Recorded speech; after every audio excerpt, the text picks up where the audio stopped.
understanding is that you've made quite a lot of impact in Nigeria, the sort of thing that we would love to see in terms of Nigerians going on the streets to protest and all of that, we haven't seen. And you're now here.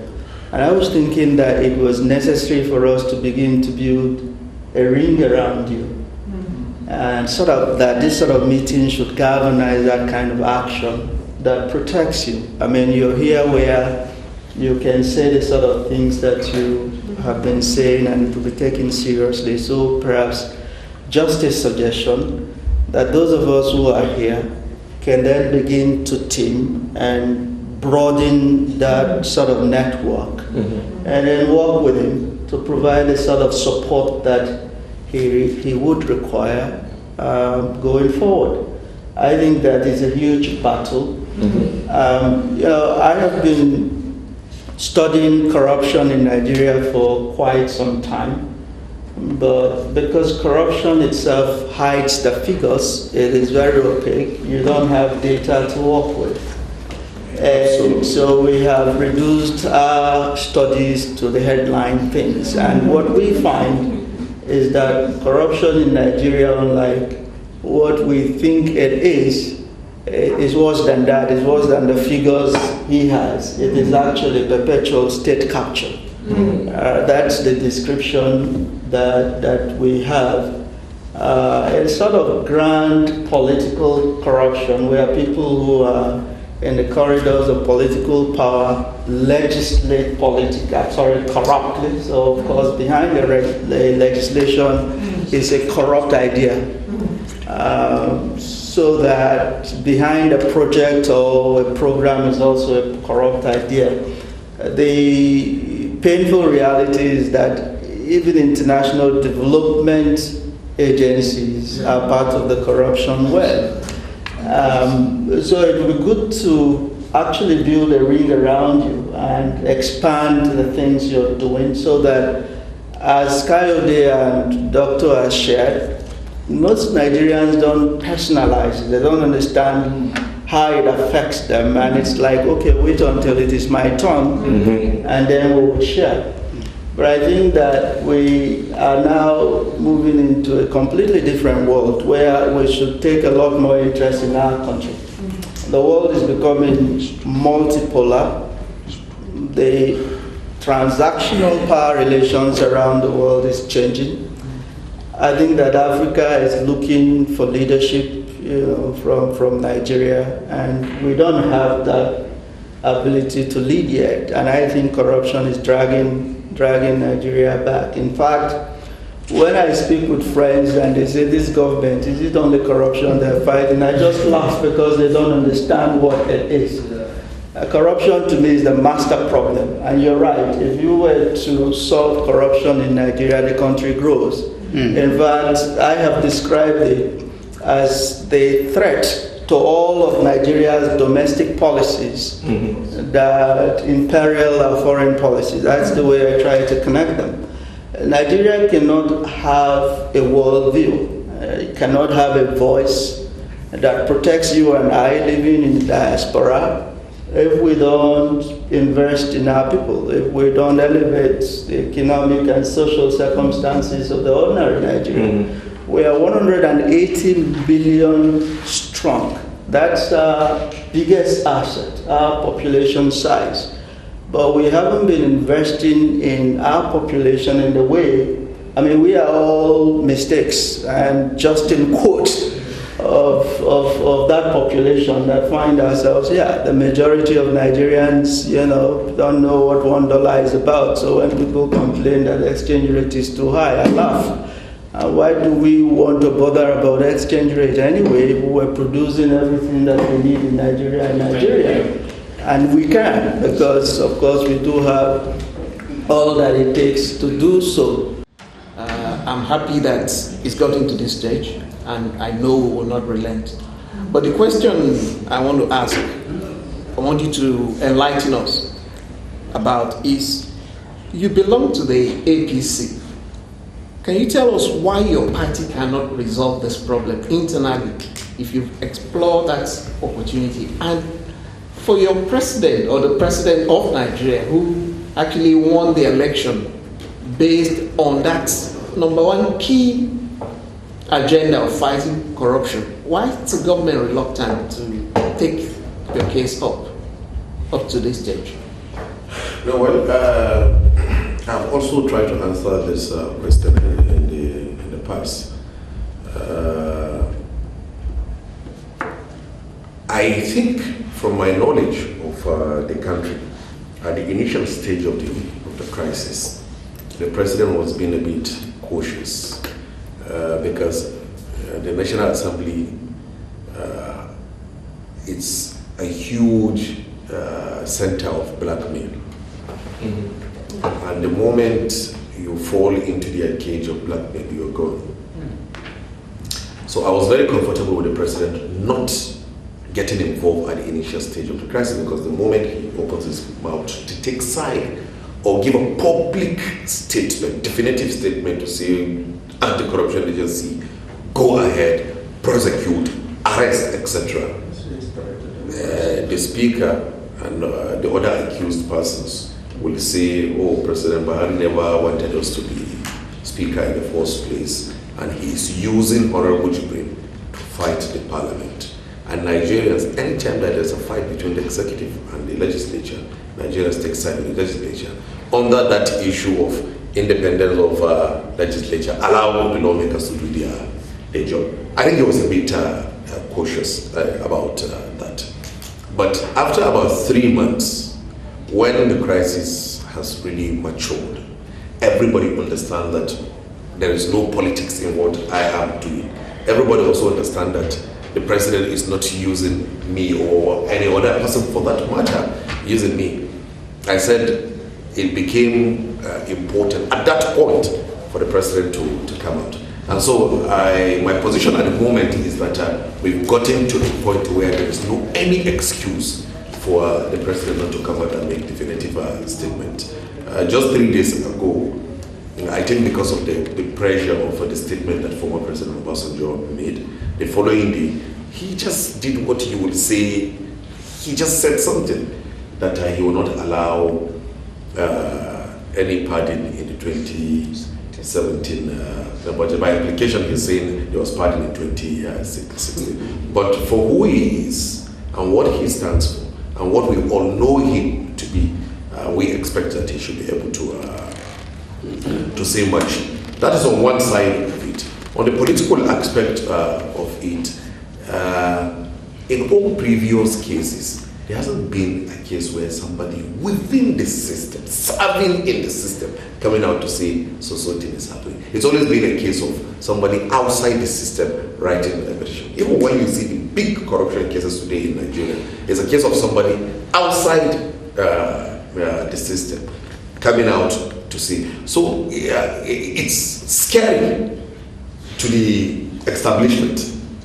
And I think they've been looking for ways to deal with this issue without even prosecuting the culprits. Because it's a very big issue, and it has the capacity of taking a lot of people down. So if you ask me, I will tell you that the elite class, they are not comfortable with dealing with really getting this matter investigated and the culprits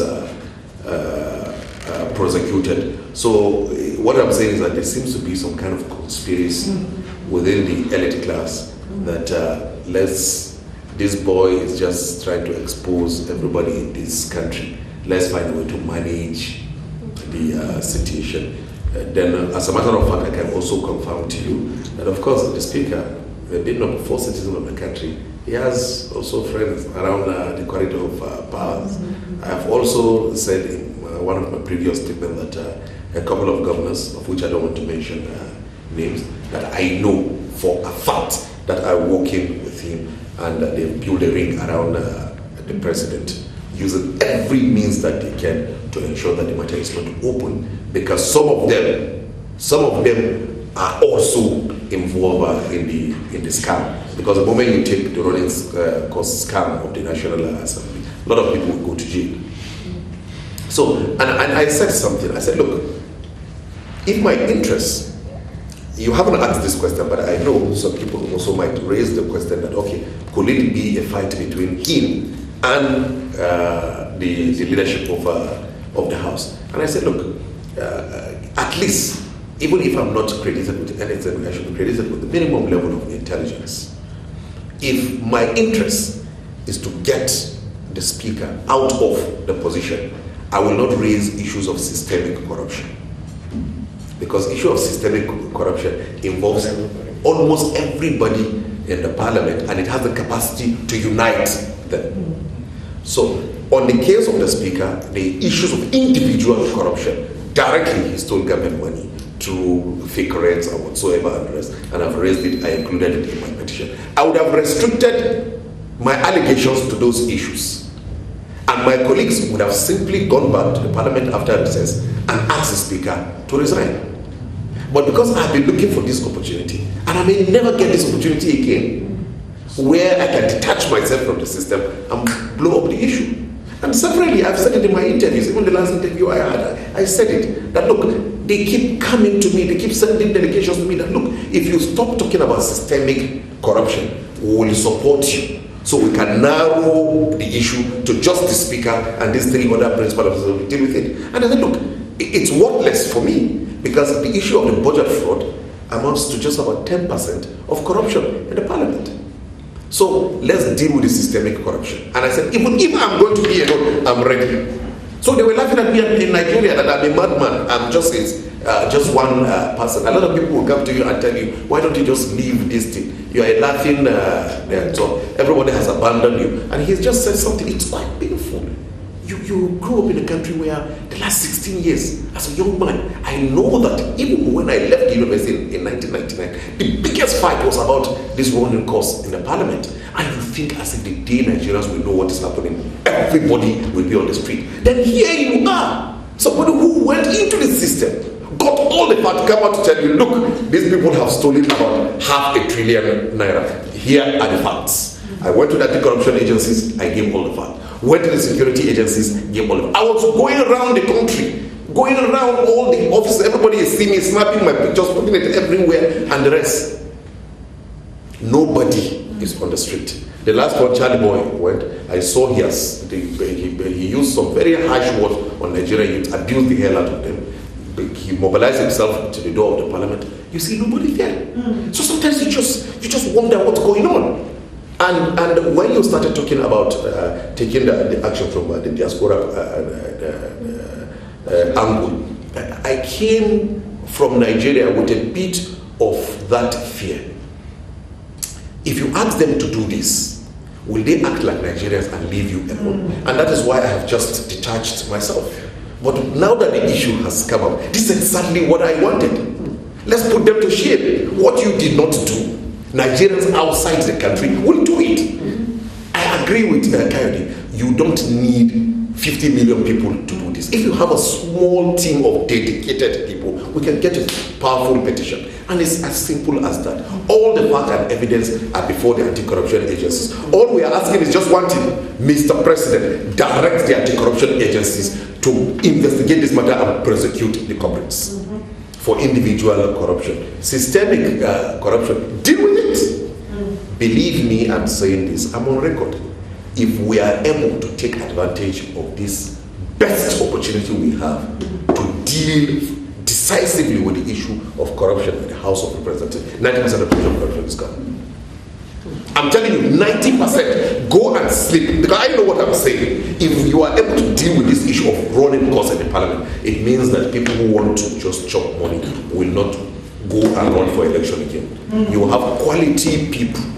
Some of you will live here and go there and go into the parliament because it is people who want to serve that will go in there. And what is the implication? The implication means that a person who is seated as a member of the parliament will look at a corrupt minister and say, you are corrupt, I will not do this.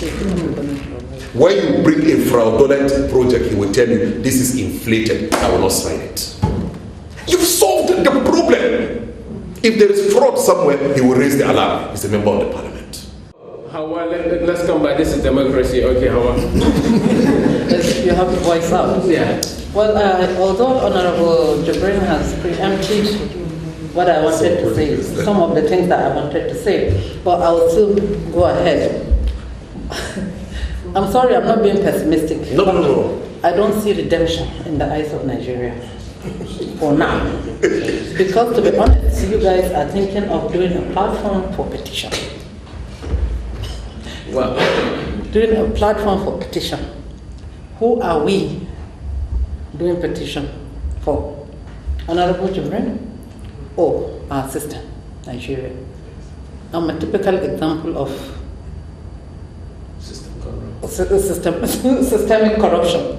I was sent here as a bureau chief for national TV.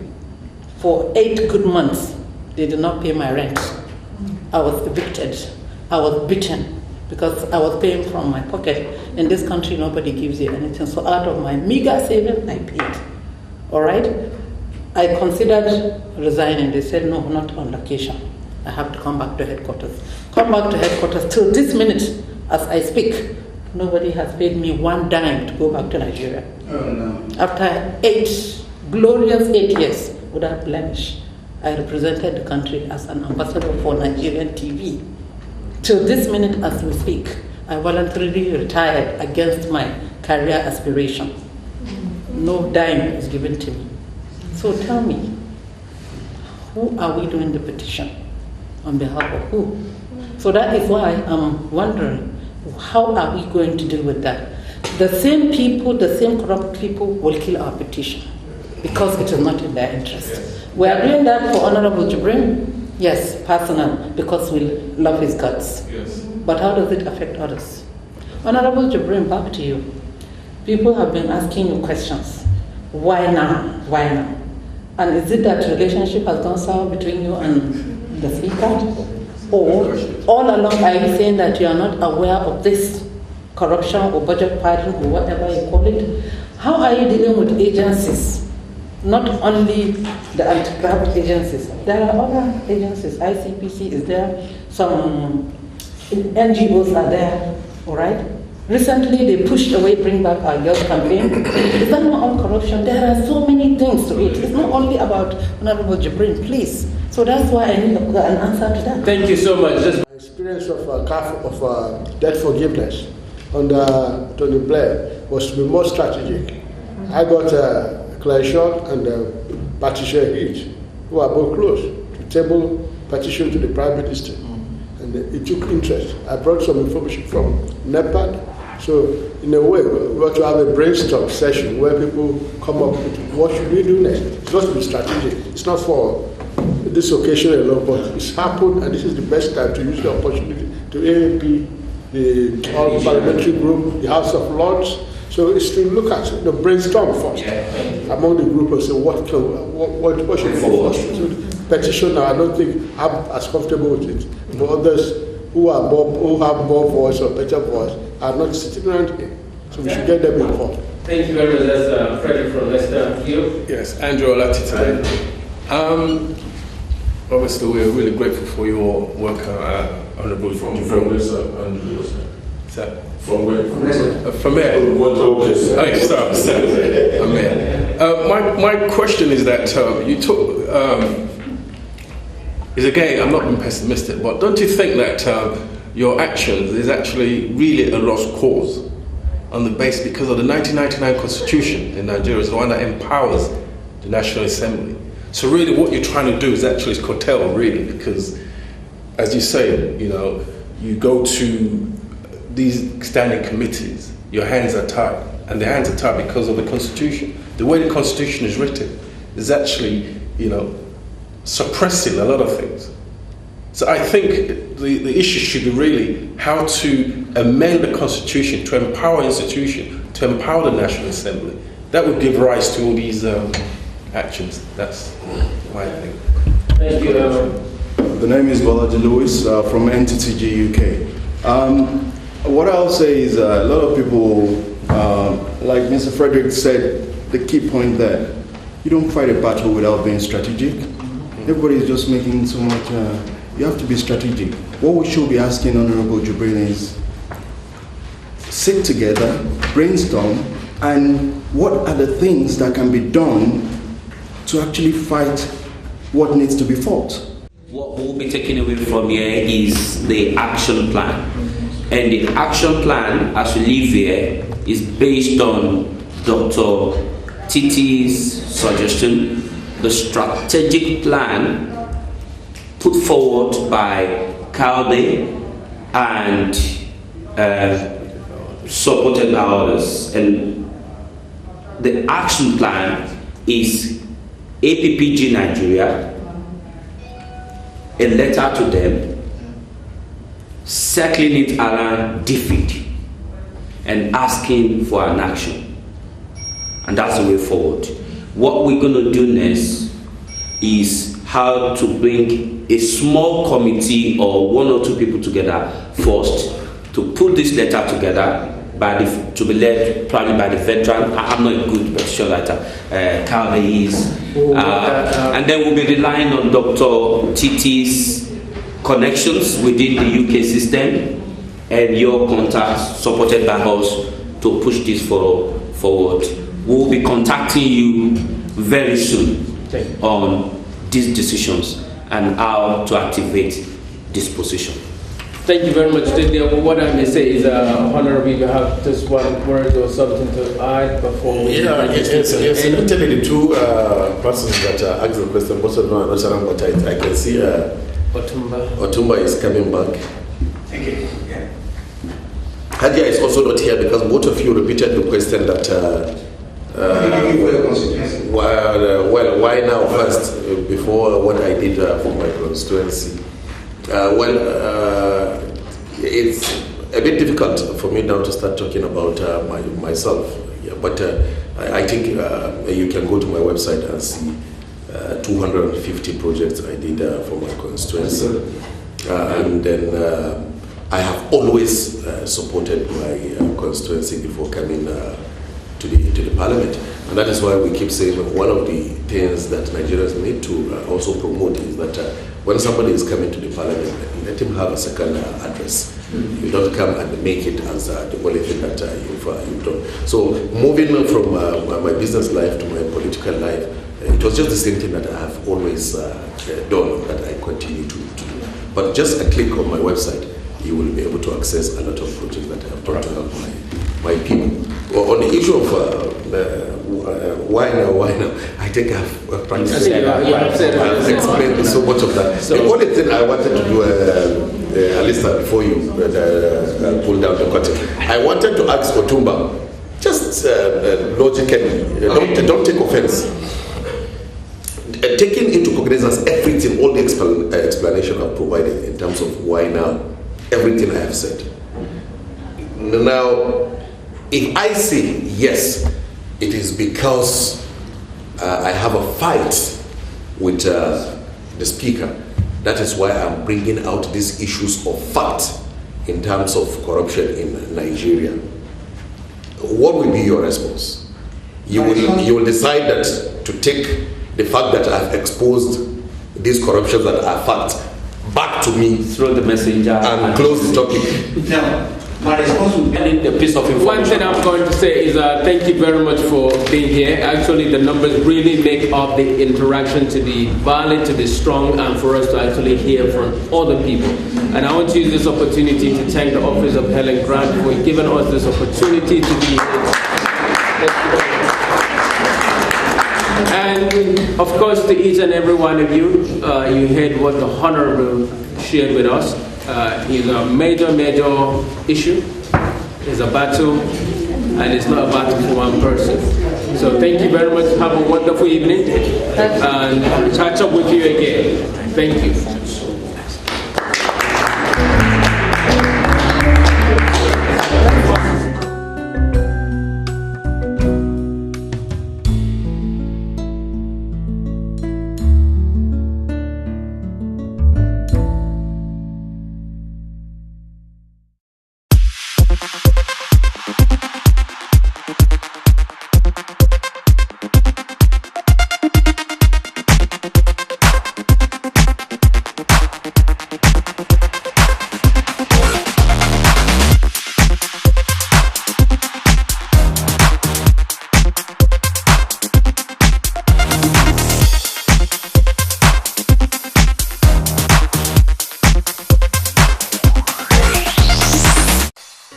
Afro Light Show, bringing the latest entertainment, inspiration, films, arts, events, icon profiles, interviews, in a light-hearted discussion format to brighten the day. Afro Light Show on BENTV Sky 182.